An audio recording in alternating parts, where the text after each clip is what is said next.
तो महान लोगों, कैसे हैं आप सभी लोग। उम्मीद करता हूँ आप लोग स्वस्थ हैं, मस्त हैं, व्यस्त हैं, ऊर्जावान हैं और लगातार अपने पैसे का ख्याल रख रहे हैं और अपने ख्याल का भी ख्याल रख रहे हैं। इसी कड़ी में मैं आशुतोष अस्थाना, आप लोगों का अध्यापक, अस्थाना ट्रेडिंग स्कूल में आप सभी लोगों का आपके अपने चैनल पर हार्दिक स्वागत और अभिनंदन करता हूँ। माय डियर, आज से आप लोगों के सामने एक नई सीरीज स्टार्ट हो रही है, क्योंकि लगातार मेरे व्यूअर्स ने कहा कि हम लोगों को मल्टीबैगर्स और स्टॉक हेल्थ चेकअप सीरीज पर सबसे ज्यादा फोकस करना चाहिए। तो आज हम लोग मल्टीबैगर सीरीज को स्टार्ट कर रहे हैं। मल्टीबैगर का समझ में सेंस ही आ गया होगा कि हम लोगों ने इसको तीन भाग में क्लासिफाई किया हुआ है। 1 रुपए से लेकर 5 रुपए के बीच के स्टॉक, 5 रुपए से लेकर 10 रुपए, 10 रुपए से 20, 20 से 40 और 40 से 50 और 50 से 100 रुपए के बीच में अलग अलग स्टॉक्स को क्लासिफाई किया है मैंने, जो कि फंडामेंटली बहुत रिच हैं। ठीक है ना। इतना स्ट्रॉन्ग उनका कंसर्न है कि वो 50%, 80% डिस्काउंटेड रेट पर इस वक्त ट्रेड कर रहे हैं। तो एजुकेशन के पर्पस से मैंने सोचा कि आप लोगों को मल्टीबैगर सीरीज के लिए इंट्रोड्यूस किया जाए। तो आज से आप लोगों का मल्टीबैगर सीरीज स्टार्ट हो गई। आप सभी लोग अस्थाना ट्रेडिंग स्कूल में पूर्ण ऊर्जा के साथ अपना कॉपी पेन लेकर के बैठिए। हर एक कंपनी के फंडामेंटल को हम लोग पूरी तरह से रिसर्च कर डालेंगे और आपको एजुकेट करने की कोशिश करेंगे। तो सबसे पहले मल्टीबैगर सीरीज में आप लोगों को यह समझना है, यह सीखना है कि आज हम लोगों ने किस तरीके के पेनी स्टॉक्स को निकाला है, किस तरीके के पेनी स्टॉक्स को निकाला है, जो कि आपके 2024 के लिए सबसे इंपॉर्टेंट है। सबसे पहले उस जिसका करंट प्राइस 40 रुपए से कम हो साहब, मतलब 40 रुपए से कम हो। लेकिन मैंने आपको बताया कि इसको हम लोगों ने अलग अलग ट्रेड में डाल दिया है, जैसे 1 रुपए से लेके 5 रुपए, 5 रुपए से 10 रुपए, 10 रुपए से 20 रुपए, 20 रुपए से 40 रुपए, 50 रुपए से 100 रुपए के बीच में हम लोगों ने अलग अलग पेनी स्टॉक्स को डाल दिया है। तो आज हम लोग इसका सिलेक्शन कर रहे हैं इस पूरी सीरीज में, उसमें 40 रुपए से कम के स्टॉक्स का जिसका रिटर्न ऑन इक्विटी 5 रुपए से ज्यादा हो। ठीक है ना, 5% से ज्यादा हो। रिटर्न ऑन कैपिटल एम्प्लॉयड में 5 से ज्यादा हो। डिविडेंड यील्ड कम से कम 0.5 से दे रही हो, मतलब डिविडेंड कंपनी ऑफर्ड कर रही हो। अगर वो डिविडेंड कुछ भी दे रही है ना इस तरीके के रेशियो से प्लस में, तो इसका मतलब है कि कंपनी अपने प्रॉफिट्स में और प्रमोटर का शेयर बेहतर है। ठीक है। और डेट ऑन इक्विटी जो है वो 1 से कम हो। ठीक है ना। डेट्स है, उसके लाइबिलिटीज हैं, उसके एसेट्स हैं, ये सारी चीजों को हम लोग बहुत फंडामेंटली चेक करेंगे। और प्रमोटर होल्डिंग सबसे इंपॉर्टेंट है। प्रमोटर होल्डिंग 50% से लमसम ज्यादा होनी चाहिए। और अगर किसी वजह से प्रमोटर्स का जो होल्डिंग है ना वो प्लेज में है या हेज पे है, तो हम प्लेज को भी रिसर्च करेंगे कि प्लेज पर है तो आगे कंपनी के प्रमोटर, कंपनी के होल्डर्स किस तरीके का आगे का विजन और मिशन ले रहे हैं, किस तरीके से उस प्लेज को वो छुड़ाने की कोशिश कर रहे हैं। तो पूरा fundamentally correct, fundamentally strong penny stocks को लेकर हम लोग यहाँ पर उपस्थित हो रहे हैं। पूरी वीडियो को शुरू से लेकर अंत तक, जब तक मैं थैंक यू ना बोल दूं तब तक आपके काम की बात होने वाली है। ठीक है। क्यों?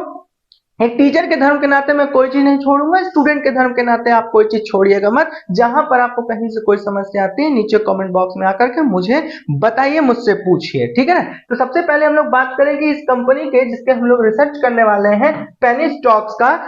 उसका मार्केट कैप क्या है? तो उसका मार्केट कैप तो माय डियर अभी थोड़ा सा छोटा है, मतलब 155 करोड़ की रफली है, और लेकिन बेहतर तरीके से परफॉर्मिंग कर रहे हैं। सबसे इंपॉर्टेंट चीज है जो कि आपको अट्रैक्ट कर रही है वो 3 रुपए 61 पैसे का है, जो कि इससे पहले भी अपना लो बना चुकी है, अपना हाई बना चुकी है। अगर आप इसका लो की बात करिए तो लो देखिए 1 रुपए 90 पैसे बनाया है, जबकि हाई देखिए तो 5 रुपए। इसका मतलब अगर इसका हाई जो है वो 5 रुपए है, 5 रुपीज पर है, और अभी ये ट्रेड कर रही है 3 रुपए 50 पैसे के अकॉर्डिंग, तो तब भी आप लोगों को लगभग 50%, 60% जो है वो आपको अभी डिस्काउंटेड में मिल रहा है। तो मेरा इसको सिलेक्शन करने का मुख्य बिंदु इसका मार्केट कैप, तो मिड कैप में जा रही है।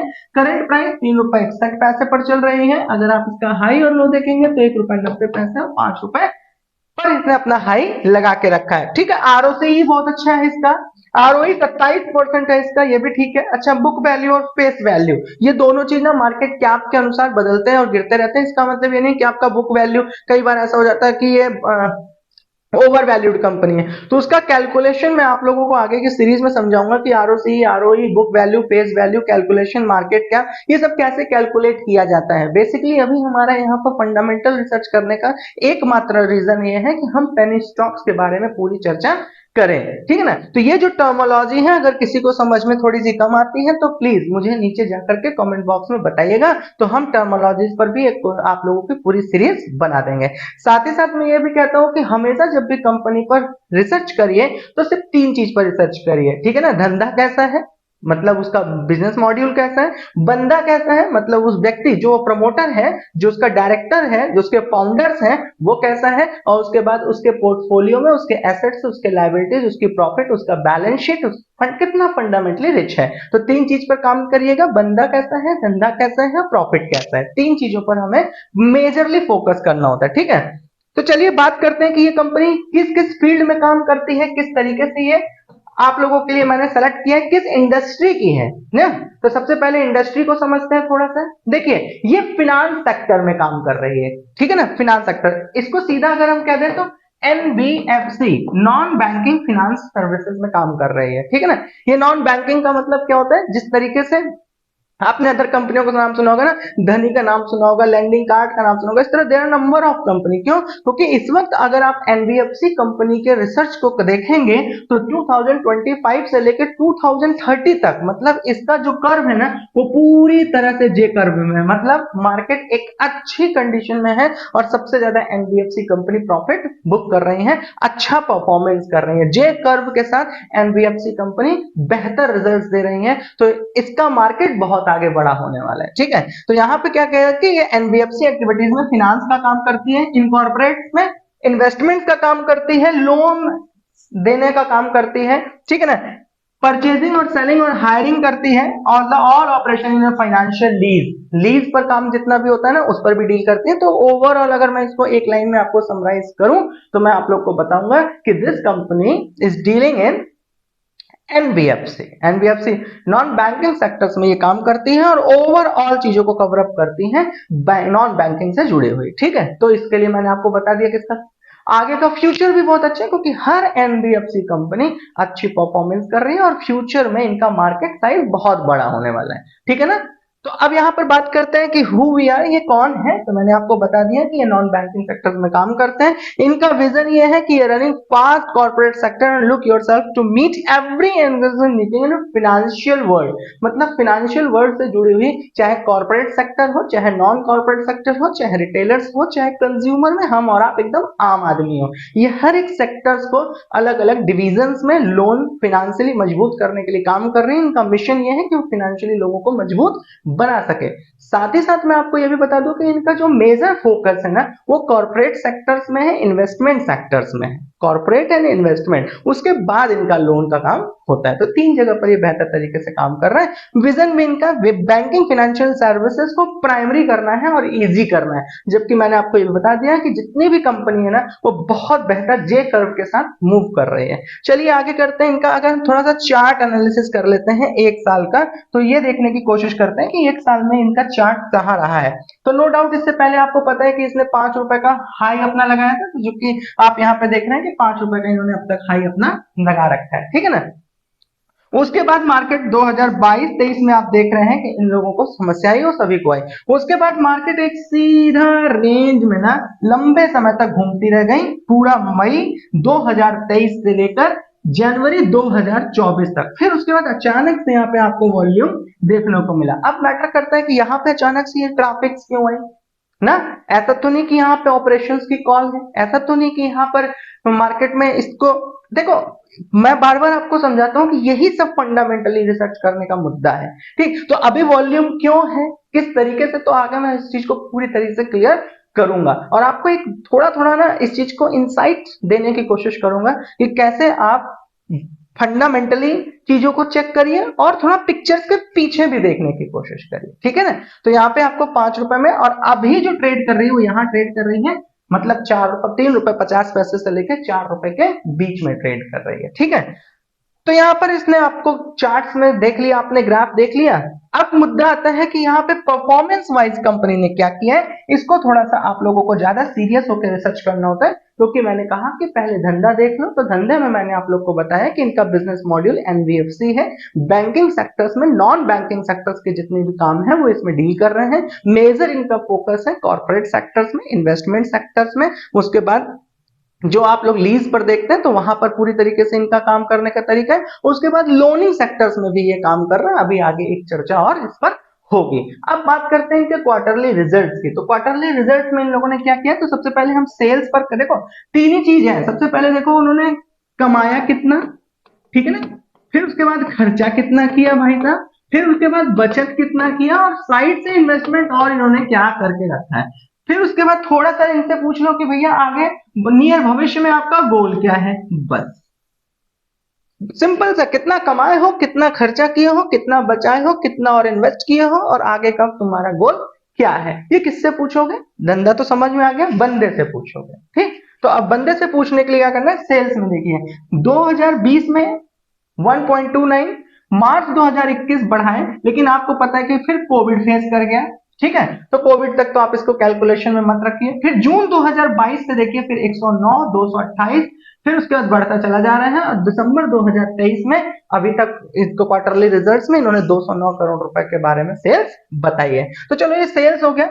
इसी से नीचे आप एक्सपेंसेस लिखे हैं तो आप इसको कैलकुलेट कर लीजिए। मैं अभी एक्सपेंस पर काम नहीं कर रहा हूँ, क्योंकि अगर हम इसको कैलकुलेशन करने लगेंगे ना, इसका कैलकुलेशन हम लोग अपने ऐप पर ना पूरी तरीके से एक एक चीज की धज्जी उड़ाते हैं। इसके पीछे के पिक्चर्स को भी क्लियर करना है, ठीक है ना। लेकिन फिलहाल अगर हम लोग देखें कि कितना कमाया, कितना बचाया, इज इक्वल टू प्रॉफिट, तो यहाँ पर सारा चार्ट देखने के बाद अगर हम यहाँ नेट प्रॉफिट पर आ जाए, नेट प्रॉफिट का मतलब होता है सब कुछ काट पीट के ओवरऑल तुम अपने घर कितना पैसा ले जा रहे हो, ठीक है ना। तो ओवरऑल टैक्सेस, दुनियादारी जितनी चीजें सब हटा दिए, फिर नेट प्रॉफिट पर आ गए। तो देखो सबसे पहले 2020 में 0.02, ठीक है, फिर 2021, फिर कोविड देख लो आप, कोई मैटर नहीं करता। फिर अचानक से देखो 2022 सितंबर से इनमें एक पॉजिटिव रुझान, 6 करोड़ का प्रॉफिट इन्होंने बुक करके आपको दिया, और सितंबर 2023 में फिर से 6 करोड़ का इन्होंने प्रॉफिट बुक करके दिया। दिसंबर में प्रॉफिटेबल है अभी, लेकिन इनका एक्सपेक्टेशन ये है कि क्लोजिंग करते करते ये 6 करोड़ के प्लस में अपने आप को इन्होंने प्रोजेक्शन दिया है, ठीक है ना, जिसको हम कहते हैं ARR। ठीक है, जितने लोगों को कहीं समझ में नहीं आएगा तो मुझसे पूछेगा। तो इसका मतलब कंपनी ओवरऑल शुरू से अपने प्रॉफिट पर ना कंसिस्टेंटली ध्यान दी है, चाहे कम ही प्रॉफिट ले गई हो, लेकिन प्रॉफिट ले गई है। सबसे इंपॉर्टेंट किसी भी कंपनी का फंडामेंटल करेक्ट होने का ये देखा जाता है कि कंपनी प्रॉफिटेबल है या नहीं है। तो कंपनी ने शुरुआत से अपने प्रॉफिट पर ध्यान दे रखा है, तो ये इनके लिए बहुत अच्छा प्लस पॉइंट है, जिसको आप फंडामेंटली चेक करके अपने डिसीजंस को देख और समझ सकते हैं। अब मैटर करते हैं इनके पास प्रोडक्ट क्या है जो इन्होंने लॉन्च किया। भाई क्यों इन्होंने, अब जैसे मैंने आपसे कहा कि इन्होंने अपने ARR कैलकुलेट करके कह दिया कि साहब दिसंबर 2023 तक हम इतने प्रॉफिटेबल हैं, इससे प्रीवियस वाले में हमने 6 करोड़ रुपए का प्रॉफिट किया था, लेकिन इस साल फाइनेंशियल ईयर में we are going to close lump sum of this amount. तो भाई आप तो ये बोल रहे हैं, but how can I think about it, हम ये कैसे सोच सकते हैं, how can we make confirmation call, हमें कैसे कॉन्फर्मेशन सोच सकते हैं कि हाँ भाई आपने जो रन रेट दिया है या जो आपने कैलकुलेशन दिया है ये लमसम वहां तक पहुंचेगा। तो इन्होंने उसके लिए कहा कि देखो भाई अभी हमने अपना प्रोडक्ट एक और लॉन्च किया जहां हम गोल्ड लोन की इंडस्ट्री में भी काम कर रहे हैं, ठीक है ना। अब गोल्ड लोन की इंडस्ट्री बड़ी खूबसूरत है, क्यों, क्योंकि यहाँ सेफ शॉट होता है। अब इसी में मुथूट कंपनी है जो लीडिंग कंपनी है, बेहतर कंपनी है। तो मैं आपको अभी उस सेक्टर में नहीं ले जाऊंगा, क्योंकि ये गोल्ड लोन अब बहुत बड़ा सेक्टर है जिसको डिस्कशन करना चाहिए ना। रिलायंस ज्वेलरी भी इसमें बहुत अच्छा काम करती है, तनिष्क भी इसमें बहुत अच्छा काम करती है, इवन आपका मुथूट इसमें बहुत अच्छा काम करती है। तो मैं गोल्ड इंडस्ट्री के बारे में भी आपको बताऊंगा कि गोल्ड के एवज में लोन देने का इंडस्ट्री क्या करने वाली है। अगर उसको लेकर के आप लोग सीरियस है तो नीचे मुझे कमेंट बॉक्स में बताइएगा। तो इन्होंने पहला प्रोडक्ट अभी क्या लॉन्च किया, अपना ये बताने के लिए कि इस साल हम और बेहतर करने जा रहे हैं, तो उसके लिए उन्होंने गोल्ड लोन के लिए आप लोगों को बताया कि हमारा नया प्रोडक्ट हमारे पोर्टफोलियो में ऐड हुआ है, गोल्ड लोन, गोल्ड के अगेंस्ट हम लोन ऑफर्ड कर रहे हैं। फिर व्हीकल लोन की इंडस्ट्री में भी ये काम कर रहे हैं। व्हीकल लोन की इंडस्ट्री भी आपको पता है डिप्रिशिएटिव होती है, जहां पे इन लोगों ने अपने आप को इंट्रोड्यूस किया है। तीसरा ये बिजनेस लोन को भी लेकर आ रहे हैं। बिजनेस लोन का सबसे बड़ा खिलाड़ी लैंडिंग कार्ड्स हो चुका है, लेकिन उसी के साथ साथ इन लोगों ने भी इस इंडस्ट्री में अपना प्रोडक्ट लॉन्च किया है, जहां इन्होंने कहा है कि हम बिजनेस लोन्स को भी कवर करेंगे, हम बिजनेसमैन को भी non collateral loan, sorry collateral free loan जो है हम वहां पर आपको देंगे। तो बिजनेस लोन, व्हीकल लोन और गोल्ड लोन, ये तीन जगह इन्होंने अपने आप को इंट्रोड्यूस किया है। उसके बाद इन्होंने प्रोजेक्शंस और बढ़ाया, और बढ़ाने के बाद क्या कहा कि हम एक कस्टमर को, कंज्यूमर को, हमारे आप जैसे लोगों को पर्सनल लोन भी ऑफर करेंगे, ठीक है ना।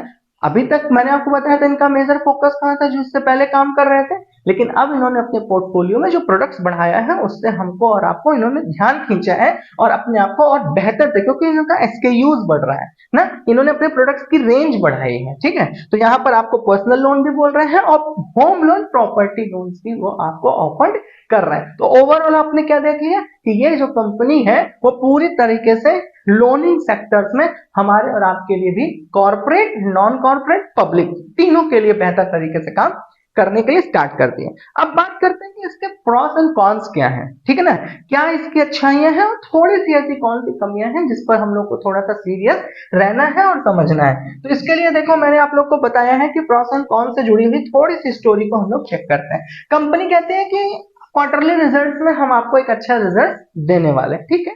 कंपनी ने हर साल दर साल अपने प्रॉफिट्स भी दिए हैं, साथ ही साथ डिविडेंड्स के बारे में भी कमिटमेंट किया है, साथ ही साथ इन्होंने इस साल का अपना प्रोजेक्शंस भी बता दिया है और आपको एक गुड रिटर्न देने के लिए बात किया है। सीएजीआर वैल्यू 148% के साथ ग्रोथ किया है लास्ट 5 इयर्स में। ये ध्यान खींचने वाली बात है कि 5 साल में इन्होंने 148% का सीएजीआर दिया। अब कुछ लोग सीएजीआर, मैंने आपको फिर कहा, आरओई, आरओसी, एआरआर, ये जितने भी टर्म्स है ना, टीटीएम, ये जितने भी शब्द है ना, ये सब टर्मोलॉजीज हैं स्टॉक मार्केट की। अगर किसी भी स्टूडेंट को ये चीज समझ नहीं आती, किसी भी व्यूअर्स को समझ नहीं आती, तो नीचे कमेंट बॉक्स में आइए, अस्थाना ट्रेडिंग स्कूल, मैं आपके साथ खड़ा हूं। जो चीज आपको नहीं समझ आती आप मुझे नीचे कमेंट बॉक्स में बताइए, उसकी हम पूरी सीरीज लेकर के चले आएंगे, ठीक है ना। क्लियर हो गया। तो यहाँ पे बोला गया 148, तो यहाँ पे हुआ आप लोगों का 148% का जो है सीएजीआर वैल्यू है, ठीक है ना। तो अब यहाँ पर है कंपनी का एनुअल ग्रोथ रेट, क्या कहते हैं इसको, कंपनी का annual growth rate, compounding annual growth rate, ठीक है ना। तो इसको मैंने आपको बता दिया है। अब थोड़ा सा इसके बारे में कौन समझ लेते हैं। एनुअल ग्रोथ रेट कंपनी का कंपाउंडिंग में 148% है 5 साल का, जो कि बहुत बेहतर है, मैंने आपको बता दिया। कहता है companies reported repeated profit, it is not paying out dividend. Dividend का कमिटमेंट कर रही है, लेकिन अभी डिविडेंड पे करने के लिए इन्होंने कोई भी कदम नहीं उठाया है, ठीक है ना। तो दोनों शब्द को समझ लीजिए। मैंने यहां आपसे कहा कि डिविडेंड के बारे में इन्होंने सोचा है, और यहां कह रहे हैं कि अभी डिविडेंड हमने दिया नहीं, लेकिन स्टार्ट करने वाले हैं डिविडेंड देने के लिए। प्रमोटर होल्डिंग 21% लो हुई है, डरने का विषय नहीं है। मैंने आपको बताया कि कई बार ऐसा होता है कि जब कंपनी सकते में होती है ना, अब ये नहीं कि आप लोग खाली डेटा पर काम किए और फिर आपको समझ आया और आपने डिसीजन कोई खराब कर लिया। चलो एक उसको उदाहरण के तहत समझते हैं। सुजलॉन इंडस्ट्री को आप देखिए, इस तरह से there are number of company जिसको मैं आपको केस स्टडी के लिए दे सकता हूं ना। अब इसमें हम रिसर्च कर रहे हैं तो प्रमोटर होल्डिंग अचानक से कम आपको दिख रही है, तो आपको ऐसा भी मान में आ सकता है कि सर प्रमोटर होल्डिंग कम है। तो ऐसा नहीं है, उसके बिहाइंड की पिक्चर को थोड़ा समझिए, जो कि एक लॉन्ग लास्टिंग क्लास हो जाती है, जो कि रिसर्च का मुद्दा है। तो इसलिए मैं थोड़ा सा अपने व्यूअर्स की बात को मान करके ना समराइज करने की कोशिश करता हूं, लेकिन देखो है ये मुद्दा सब केस स्टडीज का, सब समझने का। तो यहाँ पर प्रमोटर होल्डिंग मान लो थोड़ी सी कम हो गई 21.8%, तो आपका जहन में आता है कि सर प्रमोटर होल्डिंग कम हो गई। कम हो गई, लेकिन ये समझना है कि क्यों कम हो गई, क्योंकि कई बार जब कंपनी सकते में आती है तो जो डायरेक्टर है, फाउंडर है, सीईओ है, वो अपना स्टॉक, अपना जो शेयर होता है ना, उसको प्लेज कर देते हैं, उसको लोन अगेंस्ट कर लेते हैं। तो इस तरीके से वो अपनी चीजों को बचाने के लिए ना कभी कभी अपने शेयर्स को क्या करते हैं, प्लेज कर देते हैं, लोन करा लेते हैं, ठीक है ना, इक्विटी अगेंस्ट। तो अब आपको क्या समझ आया कि हमें ये नहीं देखना है कि प्रमोटर्स ने अपनी चीजों को कम कर दिया, ये नहीं कि प्रमोटर्स ने कम कर दिया और भाग रहे हैं तब भी हम इन्वेस्ट करें। Are you getting my point. तो इस तरीके से समझना है। फिर कहता है earning include and income include of 5.67 crore, ठीक है। कभी कभी ब्रेक इवेंट्स पे भी कोई कंपनी काम करती है, कभी कभी लॉसेस में भी काम करते हैं, लेकिन उनके पास अच्छा क्लाइंट बेस होता है, तो वो बता देते हैं कि आगे इसका जोमेटो आप उदाहरण ले लीजिए, ओयो ले लीजिए, ओला ले लीजिए ना। तो इस तरीके से आपके पास बहुत सारी चीजें हैं। प्रमोटर होल्डिंग है डिक्रीज, 3 साल में प्रमोटर होल्डिंग डिक्रीज हुई है, जिसके बारे में मैंने आपको बताया कि 21.8% जो है इनका होल्डिंग गिरी है। लेकिन गिरी है, यहाँ पर आपके सामने डेटा क्लियर रख दिया गया। लेकिन अभी मैं आपको पूरा एक एक स्टोरी क्लियर करता हूं, जहां पे आपको और बेहतर तरीके से इसको समझने में मदद मिल जाएगी, ठीक है ना। और अगर किसी को भी लगता है ना कि हम किस कंपनी के बारे में बात करते हैं, तो नीचे अभी तक कमेंट बॉक्स में आपको हमें बता देना चाहिए था, ठीक है। लेकिन मस्त कंपनी के बारे में बात कर रहे हैं और आप लोग पूरा व्यस्त होकर के इसको A to Z पूरी क्लासेस पढ़ लीजिए और इससे जुड़ी हुई सारी चीजों की नोट्स बनाइए और रिसर्च भी बहुत इंपॉर्टेंटली करिए। अब आते हैं प्रॉफिट्स एंड लॉस, ये बहुत इंपॉर्टेंट है। ये जो आपके नोट्स है ना, इसमें ये शब्द बहुत इंपॉर्टेंट होती है, प्रॉफिट एंड लॉस। इससे पहले हम लोग ने पढ़ा था परफॉर्मेंस, क्वार्टरली रिजल्ट क्या है आपके। यहाँ पे हम पढ़ रहे हैं कि तुमने प्रॉफिट्स क्या किया हुआ है। तो सेल्स आपको मैंने सिखा दिया निकालना, एक्सपेंसेस मैंने आपको बता दिया, फिर उसके बाद ऑपरेटिंग जितना आपका प्रॉफिट होती है उसको मैंने आपको बता दिया। तो ओवरऑल मैंने कहा ना कि सारी चीजें तो आपके सामने डिस्प्लेड है, लेकिन हम लोग का जो इंटरेस्ट होता है ना, वो मैंने आपको बताया कि इंटरेस्ट पे सीधा काम करिए, क्योंकि कैलकुलेशन तो आपके सामने है, जिसको कहते हैं नेट प्रॉफिट। नेट प्रॉफिट का मतलब, net profit is the sense कि भाई तुम जितनी चीज हमें दिखा रहे हो सब कुछ ठीक है, रिसर्च का मुद्दा है, आगे इसको हम लोग एक एक करके एक्सप्लेन करेंगे, क्योंकि पिक्चर के अंदर की स्टोरी यही होती है। लेकिन नेट प्रॉफिट हम समझे कि बंदा घर जो है कितना पैसा लेकर गया। तो इसने कहा कि भैया यहां से लेके यहां तक तो हम लोग का जीरो फिगर था, देखिए ब्रेक इवन पे भी नहीं थे हम, बस थोड़ा कम थे, नो प्रॉफिट नो लॉस कह लीजिए। लेकिन अचानक से देखिए मार्च 2023 के फाइनेंशियल में इन्होंने 9 करोड़ दे दिया है, और टीटीएम का मतलब होता है, देखिए फिर शब्द आ गया टीटीएम। अब आप लोग कंफ्यूज हो जाते हैं कि सर ये क्या है। इसको कहते हैं 12 मंथ्स का ना, क्या कहते हैं 12 मंथ, टोटल 12 मंथ्स का ये निकाल कर देते हैं कि 12 हम महीने वालों फाइनेंशियल ईयर में हम कितना क्लोज करेंगे। तो अभी इन्होंने क्या किया है, 6 करोड़ का प्रॉफिट आपको दे दिया है, ठीक है ना। अपने बुक्स में आपको कहा है कि now we are in profitable 6 crore रुपए। तो ठीक ठाक आपका काम हो रहा है, यहाँ पर प्रॉफिट में कंपनी है, तो मैंने आपको बता दिया कि काम ठीक ठाक इनका चल रहा है। इससे पहले तो जीरो में ही काम कर रहे थे ना। फिर यहाँ पे देखो ग्रोथ रेट का देखते हैं कि इनका ग्रोथ रेट कैसा रहा है। तो ग्रोथ रेट को भी थोड़ा समझ लेते हैं भैया। ग्रोथ रेट में देखो इन्होंने ओवरऑल 3 साल में देखो 332% का जो है ना ग्रोथ रेट दिया है सेल्स में, कंपाउंडिंग सेल्स ग्रोथ दिया है। ठीक, ये कम ज्यादा होता रहता है, लेकिन जितना बेहतर होता है, जितना सेल्स अच्छा होता है, उतना ग्रोथ आप लोग के लिए कंसिडरेबल अच्छा होता है ना। यहाँ पर आप देखिए कि जो कंपाउंडिंग प्रॉफिट ग्रोथ है वो भी ठीक ठाक दिया है। सीएजीआर वैल्यू जो स्टॉक का दिया है ना, वो भी ठीक ठाक दिया है, इस साल थोड़ा कम था। रिटर्न ऑन इक्विटी लगातार इन्होंने बढ़ा करके ही दिया है, 13% था, फिर 5वें साल 18% था, तीसरे साल 18% था, लास्ट ईयर इन्होंने 27% दिया है। ठीक है, तो ओवरऑल ये भी एक मिला जुला कंडीशन है, कोई गलत कंडीशन नहीं है, कोई खराब कंडीशन नहीं है। अब बात करते हैं सबसे इंपॉर्टेंट, जो कि उधर पीछे आपको मैंने बताया था कि क्यों कोई चीज कम हो रही है। तो आपको सीधा डेटा मिल गया कि भाई 3 साल में ये चीज कम हुई है ना। तो आज उसके बारे में हम लोग पूरी डिटेल्स ले लेते हैं कि शेयर होल्डिंग का पैटर्न कैसा रहा है। तो शेयर होल्डिंग पैटर्न्स ना बड़ा इंपॉर्टेंट है। अब शेयर होल्डिंग पैटर्न से पहले मैं आप लोग को बता देता हूं कि ये एनबीएफसी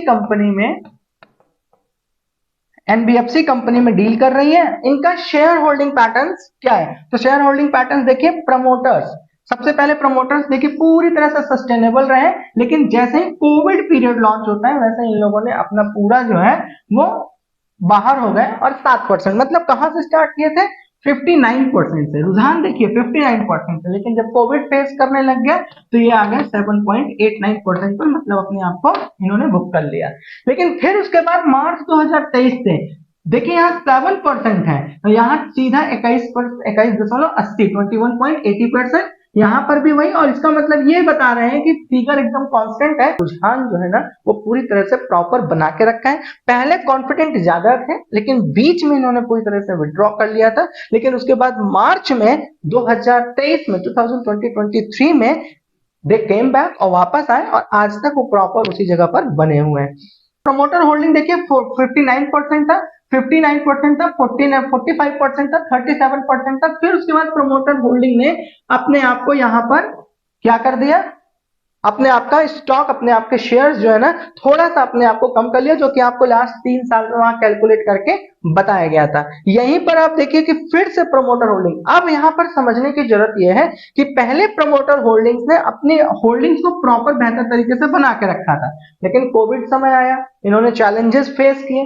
चैलेंज जब इन्होंने फेस किया तो आपने क्या देखा कि इन्होंने अपने स्टॉक के अगेंस्ट जो है ना, इक्विटी के अगेंस्ट जो है वो गेम किया, और इक्विटी के अगेंस्ट जो है ना अपनी कंपनी को सर्वाइवल बनाए रखने के लिए कोई कदम उठाया। लेकिन वहां पे डेटाबेस में आपको क्या दिखा कि 3 साल में प्रमोटर होल्डिंग कम हुई, लेकिन वो कम क्यों हुई उसका रीजन मैंने आपको बता दिया। और फिर उसके बाद 7% से मार्च 2023 इज द पीरियड कि 7% से फिर वो 21.80% पर वापस आ गया। इसका मतलब है ना कि प्रमोटर्स ने, डायरेक्टर्स ने, सीईओस ने, फाउंडर्स ने इस कंपनी पर सेम उसी तरीके से रुझान वापस लाया और अब इसको और अपना बेहतर करने के लिए ये तैयारी में है। उसका इन्होंने प्रोडक्ट्स रेंज बढ़ा करके पोर्टफोलियो, अपनी बैलेंस शीट, अपनी बुक में सारी चीजों को क्लियरली बताया है कि ये आगे चल करके अपनी चीजों को और वापस लेंगे और प्रमोटर होल्डिंग्स बढ़ाएंगे। अब पाईआईज देखिए शुरुआत से ये जीरो पर थे। सितंबर 2021 में अचानक से एफआईआई ने 4.37 के साथ अपने आप को एंट्री मारी। जून 2020 में इन्होंने अपने आप को बाहर किया और लगातार एफआईआई थोड़ा सा ना क्या कर रहे थे, सेलिंग कर रहे थे। तो यहां पर जो इन्होंने अपनी प्रमोटर होल्डिंग शुरुआत में बढ़ाए थे तो एफआईआई ने एंट्री मारी थी। यहां पर जब इन्होंने इसको गिराया तो अब फिर से प्रमोटर होल्डिंग्स में बढ़ोतरी हो गई। तो इसका मतलब जब ये यहां पर बढ़े थे तो एफआईआई नहीं थे, फिर इसके बाद जब इन्होंने कमजोर किया अपने आप को तो एफआईआई 4% से 1% के बीच में बने रहे। फिर उसके बाद इन्होंने बाईबैक किया और ये लगातार बने थे। एफआईआई ने यहां से अपनी होल्डिंग्स को थोड़ा सा छुड़ाया है। फिर उसके बाद पब्लिक देखिए, पब्लिक इस पर 40% में पहले 21 में थी, फिर 21 जून में फिर 40% और लगातार ये पब्लिक बढ़ती चली गई और जून 2020 में ना जून 2022 में 91% के साथ पब्लिक एंट्री करती है और पब्लिक 91.20 से लेकर के अभी तक 77.8%, मतलब इसको रफली हम 78% मान लें, वहां पर बनी हुई। इसका मतलब क्या है कि यहां पर दो लोगों ने बहुत अच्छी तरीके से अपनी कॉन्फिडेंस दिखा रखा है, एक पब्लिक ने, एक प्रमोटर ने ना। और जिस भी कंपनी में पब्लिक और प्रमोटर दोनों लोग बेहतर तरीके से स्टेबल हैं ना, फ्यूचरिस्टिक है, तो वहां पर डेटाबेस बिल्कुल आपका करेक्ट है। इसी में मैं आप लोग को बता देता हूं कि अब कंपनी का नाम, जहां पर आप लोगों को क्लियरली बताता हूं कि ये कंपनी एनबीएफसी कंपनी में डील करती है। इसको कहते हैं Edvik, ADVIC, Edvik capital limited. एक बार मैं फिर से रिपीट कर देता हूं, एडविक कैपिटल लिमिटेड। स्पेलिंग भी मैंने बोल दिया, ADVIC, Edvik capital, CAPITAL, capital limited. इसको जाइए सर्च कर लीजिए, ठीक है ना, चाहे आप जो भी ब्रोकर फॉर्म यूज करते हैं। ट्रेडेड वैल्यू मैंने आपको बता दिया, एक अच्छी जगह पर ट्रेड कर रही है, हाई इसका 5 रुपए लगा हुआ है। आप इस चीज का निर्णय लेने से पहले एक बार अपने आप से पूरी तरह से कंफर्म हो जाइए, पूरी तरीके से रिसर्च कर लीजिए, सेबी रजिस्टर्ड किसी व्यक्ति से बातचीत कर लीजिए, ठीक है ना। उसके बाद डिसीजन खरीदने या नहीं खरीदने, और अगर खरीदे हुए हैं तो रुकने का, ये डिसीजन पूरी तरीके से आपका है। हमारा चैनल और मेरा उद्देश्य सिर्फ आपको एजुकेट करने का है। हम किसी प्रकार से आपको बाइंग और सेलिंग के लिए रिकमेंडेशन नहीं करते हैं। वी आर फुली डेडिकेटेड कि हम आपको कितना ज्यादा से ज्यादा एजुकेट कर सकें, फिनेंशियली कितना ज्यादा आपको लिटरेट कर सकें, इसी मुहिम में अस्थाना ट्रेडिंग स्कूल आपके साथ काम कर रही है। तो इन्हीं सब शुभकामनाओं के साथ, एडविक कैपिटल के साथ आप अपने रिसर्च को करिएगा। नीचे मुझे कमेंट बॉक्स में बताइएगा कि आपने अपना डिसीजन क्या लिया और या आप उसके बारे में क्या सोच रहे हैं, या उससे जुड़ी हुई कोई और आप जानकारी चाहते हैं तो नीचे कमेंट बॉक्स में जरूर बताइएगा। तब तक आप अपने पैसे का ख्याल रखिए और अपने ख्याल का भी ख्याल रखिए। स्वस्थ रहिए, मस्त रहिए, व्यस्त रहिए। इन्हीं शुभकामनाओं के साथ साइनिंग आउट।